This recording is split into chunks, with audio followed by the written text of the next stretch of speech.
Eu sinceramente não lembro da última vez que após terminar um jogo eu fiquei tão catatônico olhando para a tela de menu. Eu particularmente aproveito os créditos para absorver o que eu consumi, e de vez em quando isso passa para o menu. Por exemplo, após terminar o Final Fantasy XVI, os créditos de 4 horas foram suficientes para eu absorver o final do jogo. Mas em certos jogos, certos filmes que ficam com você por muito tempo, eu me refiro a algo como o fim de Nier Automata, por exemplo, que eu fiquei literalmente 2 semanas deprimido com tudo que tinha visto. Mas sei lá, nada foi como esse jogo. Existencialismo é algo chato de ficar pensando, mas passa. Agora aqui eu nem sei o que pensar, nem sei se é isso. É como se fosse Eden Lake passado para um jogo. É um gosto amargo, uma experiência de tristeza que não tem redenção. Então antes de começarmos, spoilers disso daí que tá aparecendo na tela. Se você tem amor próprio, não vai ligar de tomar spoilers, então pode ficar aí. E vamos falar de mouthwashing. Mouthwashing foi concebido pelo estúdio Wrong Organ, estúdio indie que anteriormente havia feito o jogo How Fish is Made. Na criação desse primeiro jogo, tanto a equipe como o dinheiro e tempo eram escassos, então muitas das escolhas feitas no design do jogo foram baseadas na tentativa de encontrar maneiras interessantes de lidar com o tempo e experimentar com as limitações da equipe. Mas How Fish is Made não é nosso jogo em questão. O que podemos comentar é que as influências para esse jogo já davam indícios de como Mouthwashing seria concebido. A ideia por trás do nosso jogo de peixe era criar um Crash Bandicoot que se passasse em Silent Hill, então tínhamos algo aí. Mas no fim, trabalhar com todas essas restrições ajudou a estabelecer dispositivos de narrativa que acabariam se infiltrando em Mouthwashing. Com a ideia de tentar uma estrutura narrativa mais direta, mas ainda mantendo as coisas bizarras, eles começaram a trabalhar com um pequeno orçamento de recursos, tempo e experiência. Animações, modelos de personagem e sons limitados, o jogo seria inspirado em jogos do PS1, como esperado. O game seria mais longo, contaria com personagens humanos e, claro, a estrutura de história mais direta. Mesmo com todas essas limitações, eles ainda precisavam ser criativos com o design do jogo para poder executar essa visão. E após alguns devs aparecerem para ajudar, o desenvolvimento do jogo começou. Alguns aspectos chaves estiveram presentes desde o início das ideias: um pôr do sol no espaço, futurismo retrô, isolamento, não linearidade e, principalmente, isso na narrativa. As principais influências citadas pelos devs foram Twin Peaks, a série que vocês devem conhecer como inspiração para Silent Hill, Mothered, um jogo que eu nunca joguei, mas aparentemente trata-se de um survival horror e terror psicológico, inclusive parece bem interessante. Esquina Marink, um filme de terror, assim como Sunshine, foram por suas vezes inspirações extra para o jogo.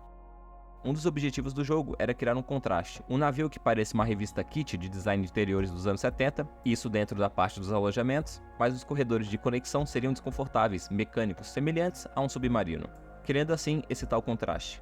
O primeiro personagem concebido foi o Capitão Curly. Seu estado mutilado contrastava com o resto do elenco de aparência relativamente regular. Por sua vez, o design visual da equipe de Tupar é vagamente baseado em personagens populares da mídia de terror. Por exemplo, o visual de Daisuke é baseado em Ryosuke Kawashima, do filme Kairo. Por sinal, o melhor de Kiyoshi Kurosawa? Provavelmente. Anya, segundo os devs, é fortemente inspirada em Wendy, do The Shining. E por aí vai. Como grande parte do cenário e da atmosfera são essenciais para o jogo, acertar o áudio sempre foi um dos principais objetivos. O áudio foi dividido em duas áreas principais do jogo: o ambiente, presente em qualquer cena, como efeitos sonoros e música, e manter o ritmo do jogo como um todo agradável. Quando se trata do ambiente em si, a mentalidade lá era usar o áudio para ajudar no tom emocional de um segmento, seja uma cutscene ou na gameplay. Escolhendo não criar o número X de faixas para o ST do jogo e encaixá-las onde achar melhor, cada peça musical foi então feita porque uma cena precisava dela. Martin, o designer de áudio, criou todo o áudio de uma cena como achou melhor. Então, se todo mundo concordasse com aquilo, que soava bem, etc., eles seguiam em frente. Se não, descartavam. Todo o som, por sua vez, quando era algo não palpável para o orçamento, era utilizado de banco de áudios. E no fim, mixado para alcançar a sensação de jogo de terror do final dos anos 90. Desde o início do desenvolvimento, a estética do projeto sempre foi voltada para baixa fidelidade, ou seja, PS1, utilizando pixel art como um toque sujo e imperfeito. Esse conceito também foi aplicado à sonorização do jogo. Ao longo de toda a experiência, exceto em algumas cenas de silêncio, há sempre um zumbido audível de fita cassete e um nível de ruído presente em cada capítulo.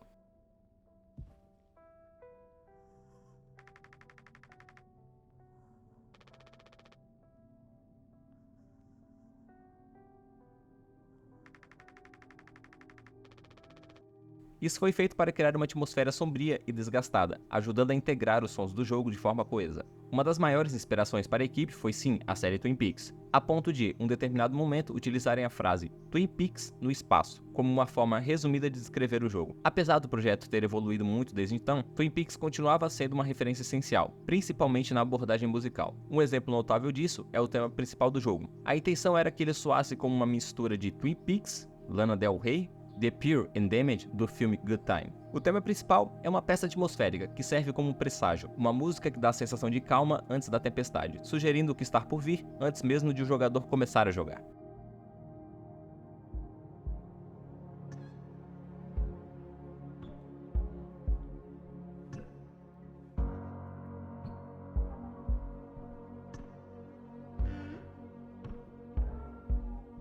E essa é uma ideia muito importante, inclusive. Agora, deixando um pouco de lado o resto do desenvolvimento, com toda essa ideia de baixa fidelidade, Twin Peaks, um jogo atmosférico e, por fim, imersivo, chegamos na introdução do jogo, com um eterno pôr do sol.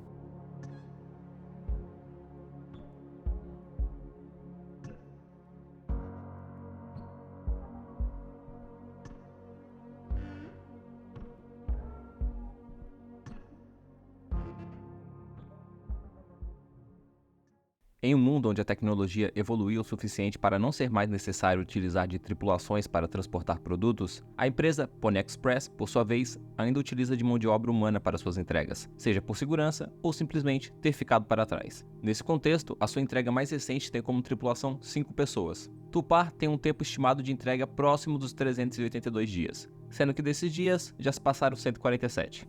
Curly, o capitão, se encontra na frente de sua cabine de pilotagem, quando é avisado que a nave vai bater em um corpo espacial. Com as instruções para virar para a esquerda e evitar o acidente, ele simplesmente ignora e vira para a direita. Contudo, a nave entra em piloto automático, devido à falha humana. Porém, o piloto automático não importou muito, já que ele procura a chave para desativar ele, e assim que o faz, a nave bate. Cercado de diversas mensagens da empresa Pony Express, ele segue em frente nos corredores, enquanto a nave se destrói, e por fim, a batida ocorre. 2 meses se passaram desde o atentado de Curly contra sua vida e tripulação. Jimmy e os outros trabalhadores se encontram sentados na mesa, eles sendo Anya, uma enfermeira, Shueisha, o mecânico de Tupar e o membro mais antigo do grupo, Daisuke, um estagiário de Shueisha, e claro, Jimmy, o copiloto e segundo em comando. Na mesa, eles discutiam sobre como entrar no compartimento de carga, já que dependendo do conteúdo dele, mantimentos não seriam um problema. Após discutirem um pouco sobre quem ou como iriam fazer isso, Anya sugere que com a utilização do leitor de códigos de barras seria possível descobrir a senha do local, já que esse item era de utilização apenas do capitão. Após a conversa, Jimmy vai para a enfermaria, pergunta para Anya onde poderia estar o leitor, onde encontra Curly em sua situação atual. Anya pede ajuda para Jimmy, já que não está conseguindo lidar com Curly gemendo e se mexendo. Porém, após ser insultada por Jimmy, consegue a sua ajuda. Ela sai do quarto por não aguentar ver Jimmy forçando o remédio em Curly, e após terminar de medicar o capitão, ele sai do quarto também, encontrando Anya no chão, onde ela se pergunta o porquê ele faria aquilo com eles. Anya responde que tem que acreditar que os nossos piores momentos não nos tornam em monstros. Eles discutem, porém após Anya reclamar de enjoo, Jimmy segue seu caminho. Indo para a parte de baixo da nave, Jimmy encontra as espumas que salvaram a nave da destruição. Entrando na cabine do piloto, ele consegue o item no chão e se direciona para o compartimento de carga, com todos ansiosos para saber o conteúdo que ali estava. Anya reza para serem remédios, Shueisha e Daisuke por peças para talvez consertar a nave. Jimmy vê a senha e abre a porta. Com diversas caixas, provavelmente teriam mantimentos para anos. Agora, como Curly, o teste psicológico está ocorrendo. Anya pergunta se ele está escutando o que ela diz, já que estava catatônico olhando para o nada. Ele menciona que não consegue dormir, mas pergunta se passou na avaliação. Ela responde que sim e pede para que ele se abra mais. A avaliação termina, mas Anya pede ajuda para avaliar Jimmy, já que ela não consegue fazer isso ela mesma, por ele não levar ela a sério. E também menciona de não querer escutar piadas sexuais com cavalos de novo. Curly se oferece para ajudar e sai. Chegando perto da cabine, Jimmy está na frente da sala de Shueisha, onde ele menciona que sempre tem algo quebrado na nave, provavelmente dando sinais de idade. Curly responde que isso não é um problema, afinal a nave passou nos testes de segurança. Dentro do local, eles encontram Daisuke envolto de espuma isolante, tudo por ele ter tentado consertar a ventilação. No mais, Curly ajuda ele a sair dali com um machado, deixa a ferramenta para Shueisha e sai com Jimmy para a cabine. No caminho para a sala, Curly começa a dar sinais de loucura. Uma escada para os confins do mais escuro pensamento é vista.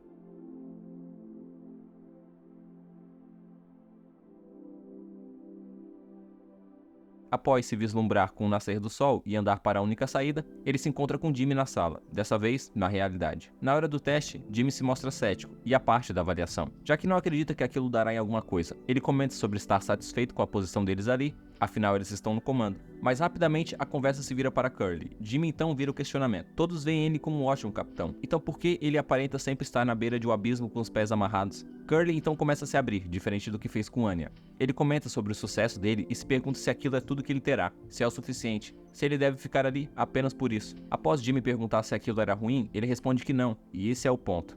Ele acha assustador, aquilo é tudo que ele terá, tudo que ele vai ser. No fim, ele pensa se vale a pena tomar riscos e tentar algo novo, mesmo que seja ruim naquilo. Jimmy compreende o pensamento de Curly, mas diferente de Curly, que é bem sucedido, ele se vê como alguém que se esforça e nunca chega em nada. Eles no fim são interrompidos por uma mensagem e a conversa termina. Jimmy se encontra em uma sala escura com apenas uma televisão e várias caixas do que parece ser enxaguante bucal. Ele vai na televisão, passa pelos canais até chegar em uma propaganda do produto que tem nas caixas. Ele volta para a realidade e se vê em volta da tripulação, onde todos ficam surpresos com o conteúdo da carga. Afinal, 5 pessoas foram colocadas à deriva no espaço por mais de um ano apenas para transportar enxaguante bucal. Anya tenta se enganar com o conteúdo tentando ver alguma utilidade para eles, assim como Suensha, que após ler que o produto tinha etanol, havia encontrado sua utilidade, se embebedar, após 15 anos de sobriedade. Após ler as notícias da central, Curly vai contar a surpresa para a tripulação, só para ser pego em uma surpresa também, do seu aniversário. Ele faz um bolo para o pessoal e eles todos se sentam na mesa. A notícia é dada, ele fala que todos iriam receber daquela entrega, mas o futuro é incerto. Suensha comenta sobre a empresa finalmente estar chutando o balde e demitindo todo mundo, já que ela era uma das únicas ainda a ter tripulação em suas entregas, então era o fim para o emprego de todos ali. Jimmy fica indignado, já que Curly sairia por cima daquilo tudo, diferente do resto da equipe que ficaria desamparada. A discussão dura um pouco, mas logo Curly começa a cortar o bolo. Jimmy acorda com os gritos de dor de Curly ao lado de Daisuke, que dormia como uma pedra. Indo verificar o estado dele, ele o vê se contorcendo de dor enquanto gemia. Jimmy pensa consigo mesmo que os analgésicos estavam acabando e que quando isso ocorrer, não haveria jeito de deixar ele quieto. Ele até iria medicar Curly, mas por não saber se ele já havia recebido o remédio ou não, ele vai verificar com Anya.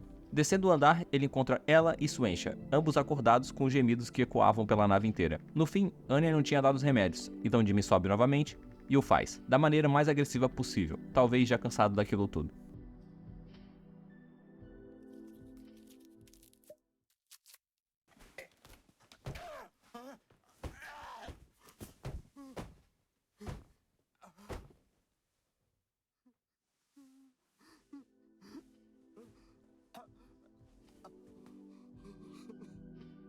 Jimmy se vê na sala com Curly, a nave totalmente destruída, e ambos conversam sobre mediocridade, como cada um tentou escapar dali e falhou. Sem faca em mãos, ele desce para pegar o machado. Quando ele finalmente chega com a ferramenta, encontra o capitão na mesa, e tentando interagir com ele,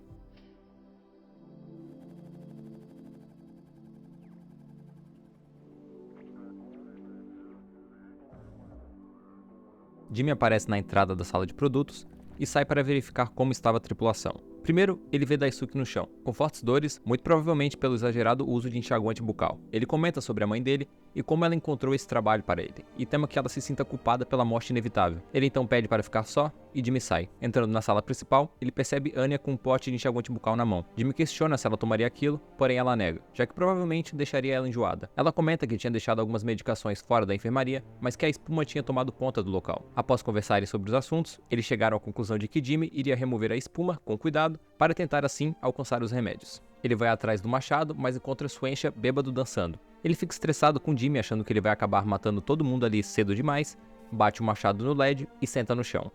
Jimmy então pega a ferramenta, vai nos remédios e consegue remover eles da espuma. Após conversar com Anya sobre os remédios, ela pede para ele ajudar com Curly novamente, já que ela não consegue ficar próxima dele. Jimmy fica bravo, ofende ela, mas no fim acaba aceitando. Ele então manda ela cuidar de Daisuke e vai resolver os problemas. Os analgésicos são dados de maneira violenta, como sempre, e ele sai. Jimmy se encontra na cabine do capitão preso, Suensha o ameaçando com um machado por fora. Após se trancar com uma barra de ferro e uma corda, isso não se prova o suficiente, já que Suensha quebrou a janela da porta. De volta para Curly, ele acorda e vê Anya também acordada. Ambos começam a conversar sobre a tela ali. Anya eventualmente pergunta quanto tempo de viagem falta, sendo talvez um pouco mais de 8 meses. A conversa então vai para a Pony Express e eles se questionam o porquê ela trancaria a enfermaria. O motivo sendo segurança. De volta para o presente, Jimmy é abordado por Daisuke no salão principal, onde ele diz que Anya estava preso com Curly na enfermaria. Preocupados com seus amigos, eles decidem achar um jeito de entrar no local, já que aparentemente a porta estava emperrada. Eles têm uma ideia de passar pelo duto de ventilação, aquele que estava estragado anteriormente, mas percebem que não conseguiriam entrar, já que Suensha sempre cuida da sala com a sua própria vida, já que a mesma aparentemente estava cheia de espuma. Daisuke está no chão e em estado crítico, sentindo dores insuportáveis. Jimmy tenta consertar a situação, mandando Daisuke não se esforçar, porém Suensha o interrompe. Afinal, ele sempre fica dizendo que vai consertar tudo. Suensha pede para utilizar o desinfetante no garoto, mas era impossível, já que Jimmy havia utilizado ele anteriormente. Sem saída, Jimmy vai atrás de algo, porém acaba encontrando um túmulo, onde após apontar a luz ultravioleta, é transportado para outra alucinação, dessa vez em um local cheio de caixas, com uma criatura semelhante a um verme, invisível e com cara do mascote da Pony. Ele anda pelo local sem fazer barulhos e finalmente consegue alcançar o final da plataforma, onde ele encontra um enxaguante bucal. De volta para a realidade, assim que ele utiliza o produto em Daisuke, já que eles necessitavam entrar na sala, eles então têm um plano de apagar Shueisha. Sabendo que ele não negaria bebida nenhuma, porém também sabendo que ele é resistente a álcool, Daisuke menciona que o enxaguante bucal não apagaria ele de jeito nenhum. Jimmy então comenta sobre o álcool isopropílico que ele tinha encontrado, e então eles decidem fazer um coquetel, conseguindo assim apagar Shueisha. Entrando na sala, eles percebem que não havia espuma nenhuma. Shueisha estava mentindo sobre isso. Porém, uma das máquinas criogênicas ainda funcionava. Jimmy diz que provavelmente ele estava escondendo aquilo de todo mundo, com planos de se congelar e deixar o resto da tripulação morrer. A conversa termina e no momento de entrar no duto, Daisuke teme e decide que não era uma boa ideia. Mas por influência de Jimmy, ele acaba cedendo. Um tempo depois de entrar, ele grita de dor, mas não muitas vezes. Após Jimmy escutar Daisuke questionando o que Anya havia feito, Curly estava atrás de uma arma. Indo procurar na sala do piloto, ele encontra Anya de joelhos no chão. Ele pergunta irritado sobre a arma, já que não confiava deixar ela com Anya por medo. No fim, ele tenta ajudar ela ali, dizendo que faria qualquer coisa para ajudá-la, apesar dela não acreditar nisso, pelo menos não no estado em que se encontrava no momento. Curly fala sobre a tripulação ser responsabilidade dele, e logo após isso, Anya menciona que a arma estava dentro de um cofre, então ela nunca conseguiria pegá-lo. Curly pergunta se ela quer auxílio para falar com Jimmy, provavelmente sabendo de algo relacionado aos dois. No fim, ele só sai dali. Vendo a situação deplorável de Daisuke e percebendo que o sangramento não iria parar, Jimmy começa a teorizar o que ele poderia fazer para ajudar Daisuke, mas Shueisha o interrompe, tentando falar com Daisuke em si. Ele acalma o garoto enquanto prepara o seu machado em mãos. Se abrindo com o menino por uma última vez, ele diz que queria algo melhor para Daisuke. Queria uma vida diferente da dele próprio. Diz o quanto ele poderia aprender com o próprio menino e, no fim, mata Daisuke com uma machadada no rosto.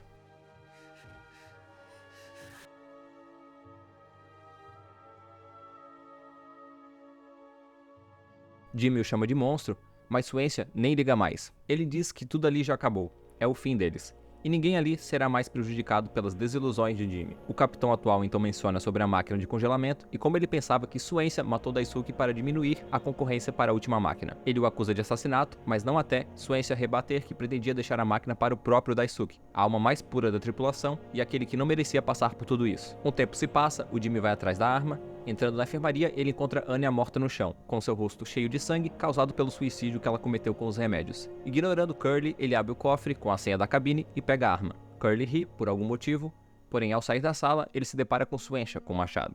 Mais uma vez no passado, Curly encontra novamente Anya de joelhos, dessa vez na enfermaria, onde ela diz que falou para Jimmy sobre a situação. Curly pergunta como ele reagiu. Anya diz que de maneira indiferente, e apenas saiu andando. Ela menciona não querer mais ele ali, e Curly então sai atrás de Jimmy. Encontrando Jimmy, ele já chega dizendo que pode resolver tudo.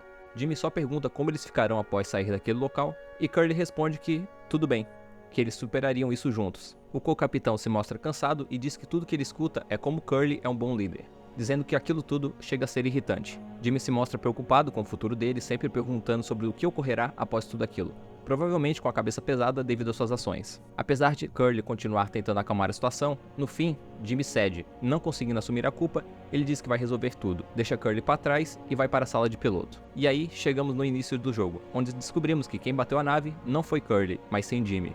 Curly se encontra desesperado no chão, perguntando o porquê Jimmy fez aquilo, e como ele pôde. Jimmy ignora, e a nave bate no asteroide.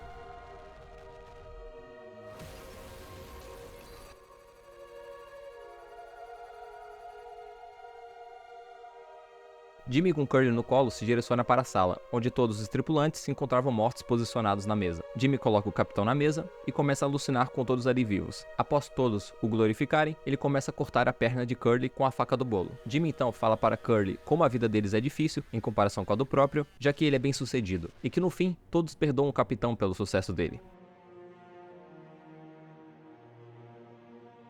Dentro do subconsciente de Jimmy, começa uma jornada para tomar responsabilidade. Ele se encontra dentro de um duto, onde seguindo na escuridão, ele encontra Daisuke. Continuando em frente, um papel com uma mensagem "não tem mais volta" é encontrado. Após voltar pelo caminho que fez de costas, ignorando o passado e suas ações, ele segue em frente na jornada. Itens de Daisuke são vistos no chão durante o caminho e após supostamente tomar consciência do que fez, ele sai desse pesadelo para entrar em outro. Caindo mais fundo na sua mente, ele encontra dessa vez Swansha, amarrado e sentado. Após atirar na sua cabeça, ele é transportado para um cemitério, onde acontece uma boss fight. Após vencer a batalha, eles saem desse mundo etéreo e um pouco mais próximo da realidade, conversam. Onde Swansha fala que apesar de viver uma vida de bêbado e triste, ele assume que errou e quem ele é, diferente de Jimmy, o qual é um covarde e egoísta. De volta para o mundo real, Swansha se encontra morto e amarrado. Mas Jimmy segue em frente, e com várias alucinações de olhos remetentes a Curly, ele segue indo fundo na sua psique. Dessa vez, saindo de dentro do sistema digestivo de alguém. Jimmy, após sair da boca de Curly, se encontra com o capitão outra vez, dessa vez com ele amarrado em uma máquina de tortura, onde Jimmy o força a comer sua própria perna. Depois de forçar Curly ao ato, ele é transportado para um local à deriva no espaço, onde ele e o capitão têm outra conversa. Curly, sentado e pegando fogo, menciona querer ir para casa. Jimmy diz então que eles já estão em casa. Curly diz que está tudo bem, ele assumirá a culpa e o nosso herói poderá sair dali, como um herói, algo que ele sempre quis. Curly tomará toda a responsabilidade. Jimmy se ajoelha e começa a pedir desculpa para Curly, mostrando uma fagulha de arrependimento, porém, já tarde demais. Agora, mais fundo na sua mente, Jimmy se encontra com um aparelho para fazer ultrassom, onde ele é obrigado a ver um útero com vários bebês dentro. Após analisar o local, uma criatura centípede com várias cabeças de pôneis sai do útero e fica o perturbando gritando como um bebê. Após sair escondido e fazendo silêncio pelos dutos, ele chega a um corredor escuro com diversos cartões de funcionários, onde no fim, ele se encontra com o próprio pônei. Eles conversam e Jimmy diz que vai tomar responsabilidade por tudo e que vai salvar Curly. Agora, de volta para o momento atual, Jimmy pega Curly no colo e o leva para a câmara criogênica, e após colocá-lo dentro da máquina e ativá-la, comete suicídio com a arma.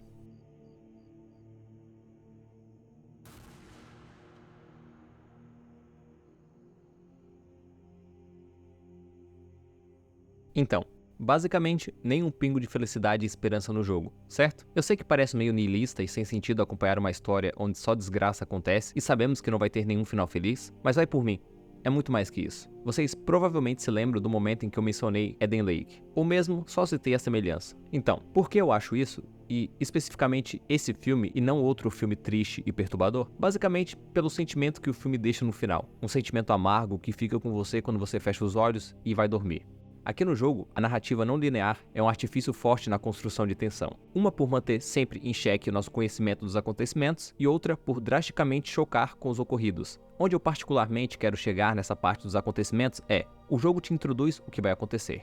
Você sabe, mas ainda assim tenta se enganar e procurar uma saída. E para representar isso com maestria, temos os personagens, cada um com a sua queda de maneira diferente. Até mesmo o mais otimista. Jimmy é um personagem com moral distorcida, cuja trajetória o leva de confidente de Curly a um dos principais responsáveis pela catástrofe da nave Tulpar. Ele e Curly têm uma longa história juntos, com Jimmy se estabelecendo como segundo em comando e amigo próximo do capitão. No entanto, por mais que ele se veja como um amigo leal, suas ações revelam o contrário. Jimmy, ao longo da narrativa, se mostra como um amigo para horas boas, brincando e agindo como irmão quando as coisas estão boas, mas rapidamente virando as costas e culpando Curly quando as coisas dão errado. Sua inveja latente em relação ao capitão é um fator determinante em sua queda. Jimmy não suporta ver o sucesso e o respeito que Curly recebe como capitão, o que o leva a sabotar a nave deliberadamente em uma tentativa de um ato desesperado de assassinato, suicídio. Ele espera que o desastre nivelasse o campo, mas ao assumir o papel de capitão, Jimmy rapidamente demonstra ser incapaz de lidar com a responsabilidade. O peso da liderança e pressão de manter a tripulação viva o levam a uma espiral de desespero e paranoia, onde ele tenta constantemente consertar a situação,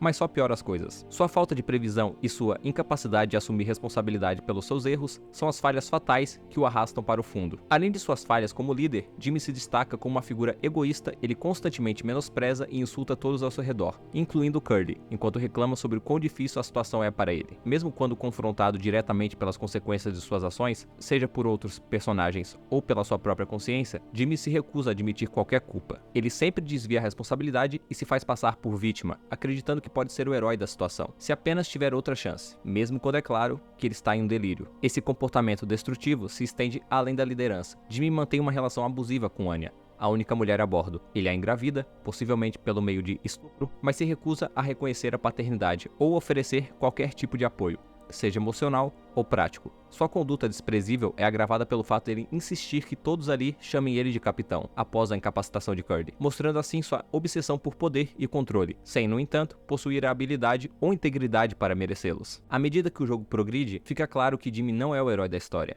mas sim o vilão. Sua incapacidade de lidar com a pressão, combinada com a sua profunda inveja e egoísmo, o leva a cometer erros fatais, que condenam toda a tripulação. Eventualmente, o estresse e o peso de suas próprias ações o consomem completamente, culminando em seu suicídio com a pistola de emergência. O fim de Jimmy no jogo é um dos motivos para o gosto amargo ficar na boca, até porque você sabe que o que ele sofreu não é o suficiente para o que ele fez. Já Curly é o capitão do navio Tupar, um dos personagens mais trágicos de toda a história. Ele é respeitoso e amado pela sua tripulação, sendo um líder benevolente e sempre preocupado com o bem-estar de seus subordinados. O seu principal defeito é ser bom demais, sempre tentando resolver conflitos de forma pacífica e dando às pessoas o benefício da dúvida. Curly e Jimmy têm uma longa história de amizade, como mencionado anteriormente, com Curly ajudando Jimmy a garantir sua posição na nave. No entanto, Jimmy o trai, sabotando Tupar em um ataque de inveja e desespero. Isso deixa Curly gravemente ferido com queimaduras severas que destroem sua pele, olhos, lábios e membros, transformando ele em uma espécie de múmia. Ele passa o resto do jogo completamente mutilado e acamado, sem poder se comunicar ou se mover, apenas testemunhando em agonia o colapso de sua tripulação. Curly sempre foi um cara legal, querido por todos, mas sua bondade acaba contribuindo para sua tragédia. Ele opta por não confrontar Jimmy com a seriedade necessária, mesmo depois de descobrir que Jimmy engravidou Anya. Em vez de punir ele, tenta suavizar a situação, e isso acaba dando a Jimmy a oportunidade de sabotar a nave e desencadear a catástrofe que condena todos a bordo. Ele perde a capacidade de falar, comunicando-se apenas com respirações dolorosas à medida que seu sofrimento se intensifica. Ele assiste impotente enquanto a tripulação se destrói, vendo até mesmo a enfermeira que cuidava dele, Anya, cometer suicídio diante de seus olhos. Curly permanece em um estado de dor insuportável, preso em um corpo destruído, enquanto seus companheiros sucumbem à desesperança e à morte. Curly, apesar de todas as tentativas de fazer o bem e cuidar de sua tripulação, acaba sendo vítima de sua própria bondade e da crueldade de Jimmy. Sua história é uma trágica lição de que, às vezes, mesmo as melhores intenções podem levar a um destino pior que a morte. Anya, por sua vez, já vi ser criticada por ser mal escrita. Eu particularmente não entendi, para mim é algo parecido com o que se pensa de Shinji, de Evangelion. Tudo bem se incomodar com a maneira dele de agir, mas isso tem um motivo. Anya é uma mulher com um bom coração, porém se encontra em uma espiral de desespero após uma série de eventos trágicos. Ela começou sua jornada tentando fazer o melhor com as circunstâncias difíceis que a vida lhe impôs. Antes do acidente, apesar de uma carreira instável, ela ainda mantinha alguma esperança e demonstrava empatia, especialmente em sua relação com Curly, com quem conseguia ser agradável. Só que tudo desmorona rapidamente, o terrível acidente de Tupar. Acidente esse que deixa ela presa com colegas instáveis e sem recursos suficientes para sobreviver. O capitão, a única pessoa em quem confiava, está gravemente ferido e desfigurado, deixando ela sozinha para cuidar dele sem suprimentos médicos. Para piorar a situação, ela descobre que está grávida, mas o pai do bebê, homem cruel e abusivo. Além de, claro, o abuso dele, ele também se tornou o capitão, e agora a trata com desprezo e constantemente rebaixa ela, deixando claro que não pretende ajudá-la e nem o seu futuro filho, caso eles sobrevivam. Esses eventos empurram ela para o limite. Sempre retraída diante das agressões verbais e intimidações de Jimmy, ela cede às exigências dele sem questionar, mesmo quando ele a humilha na frente dos outros. Essa submissão pode ser resultado do abuso que sofreu, uma vulnerabilidade que é exacerbada pela sua gravidez indesejada e pela falta de suporte emocional e físico. Como enfermeira, ela ocupa o papel oficial de médica na nave, uma posição que agrava ainda mais o seu sofrimento, já que ela precisa lidar com as necessidades da tripulação enquanto enfrenta o seu próprio colapso emocional. Ao longo do tempo, sua saúde mental e emocional se deterioram. Sempre nervosa e com uma expressão de constante exaustão e ansiedade, ela treme e hesita em suas ações, muito justificada pelo terror que sofre. No final, sem ver saída para o pesadelo que sua vida se tornou, ela se tranca na ala médica e tira sua própria vida com analgésicos. Seu corpo é encontrado coberto de sangue, com a imagem macabra de seu último ato. Shueisha não está longe de ter uma vida trágica também. Apesar de parecer no início de ferro um alcoólatra em recuperação, ele ficou sóbrio por 13 anos, tentando se reconstruir. As pressões da vida a bordo de Tupar e sua história amarga o transformaram em um amargurado e cínico. Mesmo com suas tentativas de seguir o caminho certo, Shueisha se sente mais infeliz e insatisfeito do que seus anos de vício. Essa frustração é exacerbada quando ele descobre o enxaguante bucal, o etanol, a 13%. E sua recaída no alcoolismo provoca uma outra espiral descendente de sanidade. A relação de Shueisha com Daisuke, o membro mais jovem da tripulação, revela seu lado mais humano, apesar de constantemente repreender ele. Shueisha vê Daisuke como um filho que tem potencial para uma vida melhor do que a dele. Seu carinho pelo menino é tão forte que ele guarda o último cryopod funcional para o rapaz, acreditando que ele merece uma chance de viver, mesmo que isso custe a própria vida. Quando Daisuke é ferido gravemente, Shueisha, impotente para salvá-lo, o mata, chorando enquanto tira a vida do garoto. O jogo subverte essa expectativa ao mostrar que, apesar de sua instabilidade e violência, suas ações são justificáveis. Sua hostilidade crescente em relação a Jimmy o copiloto, é compreensível diante das atrocidades de Jimmy. Shueisha, em seus momentos finais, confronta Jimmy diretamente, onde ele acusa de ser egoísta, narcisista e incapaz de aceitar suas falhas, mesmo diante da morte iminente. Quando Jimmy aponta uma arma para sua cabeça, Shueisha não foge. Ele aceita sua culpa pelo alcoolismo e erros de vida, mas com dignidade, e então aponta para Jimmy os seus próprios erros, expondo sua falta de liderança e sua destrutiva influência sobre a tripulação. Aceitando sua morte de forma digna, Shueisha se despede de um mundo que sempre o tratou com dureza, mas faz isso sem arrependimentos, ciente de que, apesar de suas falhas, ele manteve sua integridade até o fim.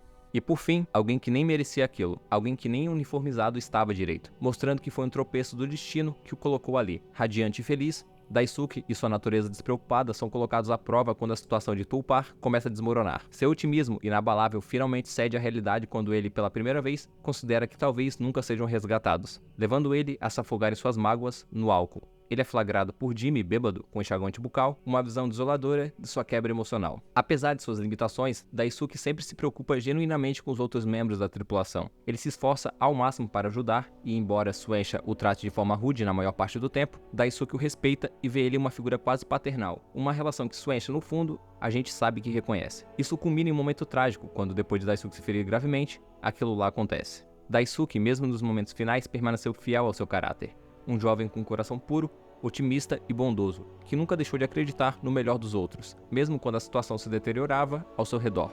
Infelizmente, sua morte é o reflexo de sua falta de preparação e da dura realidade que não estava completamente equipado para enfrentar. A tragédia de Daisuke reside no fato que ele era um bom garoto, jovem demais e otimista demais para a dura realidade ali.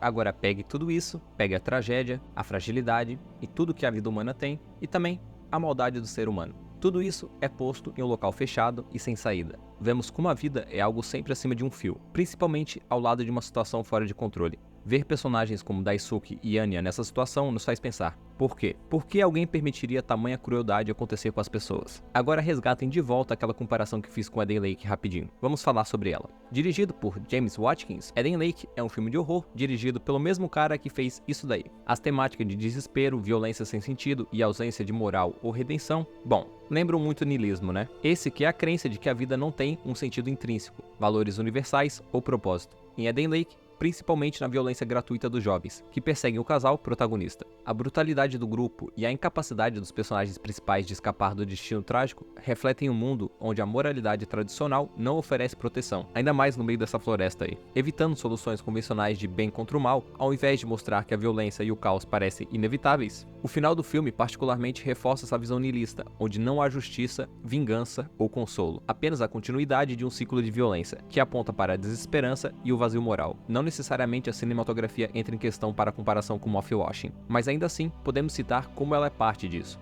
Tome como exemplo o ruído em todas as cores do jogo, esse aspecto sujo, tanto no visual quanto no áudio. Isso também é presente em Eden Lake, principalmente no contraste. Se você comparar a espiral do filme, note como as cores são confortáveis no início, com esse filtro amarelado e esverdeado, as roupas casuais. Bom, isso é bruscamente trocado após a segunda metade, agora com uma fotografia mais fria e suja, transportando isso para os personagens também. A espiral segue e chegamos no fim do filme, onde a fotografia novamente troca para algo confortável e aconchegante, quando aparentemente a protagonista tinha sido salva. Porém, né, a cena começa claustrofóbica já, assim como nós nos sentimos na nave, mas ainda assim com esperança. O problema aparece quando as peças começam a se encaixar, e a derradeira cena do banheiro ocorre, onde vemos a protagonista confinada em um local sem saída e com todos fora do banheiro querendo matá-la, e ainda por cima por um motivo enfadonho, já que tudo que ela fez para se defender, mas não como se isso funcionasse ou importasse mais. O contexto, esse pessoal que ajudou a protagonista é por um acaso parente e próximo de um dos adolescentes que estavam causando o terror contra o casal, os mesmos que mataram o marido dela e queimaram uma criança. Você vê ela tentando avisar sobre a conduta do filho, mas isso não é suficiente. Sabemos que não vai funcionar. E temos até um crosscut mostrando a reação do moleque para tudo isso. E o que piora tudo é que a gente sabe que anteriormente foi mostrado como a família ali é pior que o próprio moleque. Não que isso justifique os atos dele, mas tudo bem. Com a sensação de desespero, essa cena é forte, impactante e perturbadora pelo contexto, a injustiça, a crueldade e, acima de tudo, o caos. Nunca chegamos a ver o que ocorreu, mas só de ver eles arrombando a porta do banheiro e entrando, e por sinal, mais de um homem entrando, o nosso dia e semana já está estragado. E o mesmo ocorre em Moth-Washing, só que de maneira mais abrangente, já que temos mais personagens. E o fato de controlarmos o vilão deixou o jogo também mais trágico. Os seres humanos, ou monstros que cercavam o banheiro, podem ser comparados com o espaço. A nave pode ser comparada com o banheiro. Os dois uma sentença de morte que a gente acompanha. Mouthwashing foca no terror psicológico e perturbação emocional. No jogo, a sensação de desconforto e angústia permeia a experiência, refletindo um universo onde as normas morais são distorcidas ou inexistentes. Tudo isso por conta da situação, claro, deixando os personagens à mercê de uma realidade opressiva e sem sentido. Assim como em Eden Lake, Mouthwashing evoca quase aquela áurea nihilista também, ao criar uma atmosfera em que o sofrimento parece inevitável e sem propósito claro. No jogo, também podemos notar a maneira como o game lida com a percepção do que é real e subjetivo, a perda de controle tanto na mente quanto na realidade ao seu redor. Em vez de fornecer respostas, o jogo entrega ao jogador uma experiência de angústia crescente, onde a falta de clareza moral se mistura com a sensação de que o próprio mundo está se desfazendo, criando um ambiente onde o vazio e a desorientação são as únicas coisas claras. A experiência final de Mouthwashing parece simbolizar essa visão, uma jornada rumo à destruição interna, sem esperança de redenção, ou de uma ordem maior que traga consolo. Mas vamos mais a fundo em Anya, Daisuke e seus personagens. Por que não? Agora, saindo do niilismo e entrando em outra parte, o existencialismo é uma filosofia que se preocupa com questões de liberdade, responsabilidade e a busca de significado em um mundo que, à primeira vista, pode parecer indiferente ou sem propósito. Reconhecendo a falta de um sentido pré-determinado, mas enfatizando a capacidade do indivíduo de criar significado através de suas próprias escolhas e ações, é fácil confundir as duas ideias. Quando olhamos para um personagem como Anya, por exemplo, com todo o sofrimento que ela passou, é normal tentar buscar propósito para a própria situação, ainda mais quando todos ali estão colocados à deriva, diminuídos a nada, e por conta de um parceiro, condenados à morte sem sentido e eminente. Por isso, Anya parece incapaz de tomar as rédeas de sua própria situação, sugerindo que o jogo explora o lado mais sombrio do existencialismo, a ideia de que, quando confrontados com essa liberdade, podemos nos sentir paralisados ou incapazes de dar sentido às nossas experiências. Isso é visível na maneira como o jogo apresenta a deteriorização da realidade de Anya, onde ela se sente cada vez mais presa e desorientada. Sua jornada reflete a incapacidade de encontrar sentido claro ou tomar controle de sua existência, o que leva a uma sensação de vazio, semelhante ao niilismo, mas ainda dentro do contexto existencialista, onde o dilema central é a criação de significado em meio ao caos. Porém, de novo, principalmente em Anya e Daisuke, o jogo parece ser injusto e cruel, muito mais do que no restante dos personagens. Então esse sentimento de brutalidade e caos fica mais evidente. Eles são inocentes ali, viveram a vida buscando propósito, só para serem brutalmente assassinados, mesmo que isso seja para cessar o sofrimento deles. O fato deles morrerem sem encontrar uma resposta ou satisfação é onde a desolação do existencialismo extrapola o aceitável e fica algo sem pontos positivos para caçar. É só desgraça. Agora, outro paralelo interessante, lembra que eu citei o Shinji anteriormente? Então, a comparação entre Asuka, Shinji e Anya mostra diferentes maneiras de lidar com o sofrimento psicológico e emocional, explorando como traumas e pressões moldam comportamentos de forma distinta. Embora todos eles compartilhem de experiências de dor e angústias intensas, suas respostas refletem personalidades e contextos diferentes.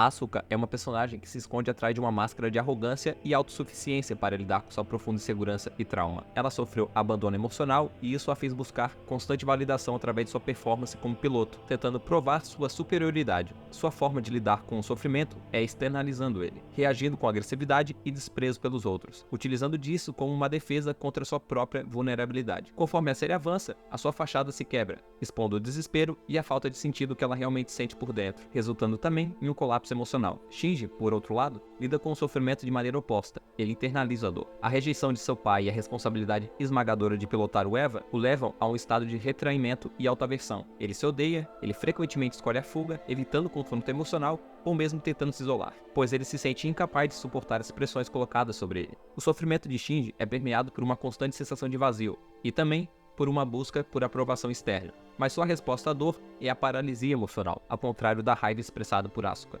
Já a Anya reflete outro tipo de resposta ao sofrimento, mais semelhante à desorientação e à perda de identidade. Ao contrário de Asuka, que se afirma de forma agressiva, ou Shinji, que se retrai, Anya parece ser absorvida pelo seu sofrimento a ponto de perder a capacidade de se comunicar. Seu sofrimento é manifestado por meio de uma deteriorização mental progressiva, onde ela se vê presa em um ciclo de angústia, confusão e falta de controle. Sua experiência está mais alinhada com o horror psicológico. E diferente de Eva, onde no fim uma resposta é encontrada para eles, Anya sucumbiu antes, tirando a própria vida. Mas acho que fomos um pouco longe demais nessa questão. E isso é ótimo na verdade, mostra como o jogo realmente consegue invocar esses sentimentos no jogador.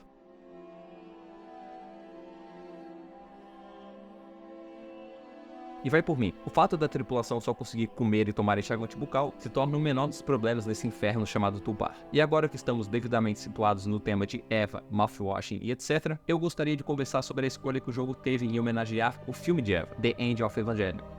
Em Eva, a gente pode chamar essa técnica de Intellectual Montage, que é um tipo de montagem importantíssima para a narrativa audiovisual. Se você tem curiosidade de aprender sobre montagem e a sua importância para o cinema e jogos no geral, tem esse vídeo aí. E aproveita que eu dei uma pausa e se inscreva no canal também. Eu quero passar longe dos personagens analisados aqui e ter um propósito claro. Enfim, Intellectual Montage. Falar de montagem e End of Evangelion é quase algo redundante, já que o filme tem tantas ideias para passar e desenvolver como final para a série, que ficar pé no chão na questão prática da cinematografia não era o suficiente. Desde o primeiro momento que começa a tocar o tema do filme no terceiro impacto, já começamos a ver diversas formas de dissolve, isso na edição, L-cut, para a narração, e tudo isso ocorrendo durante os dissolves seguido de match cuts e etc. E por fim, o grito de desespero de Shinji no início do fim, com várias rachuras e linhas confusas, utilizando de maneira perfeita os Intellectual Montage para dar estilo.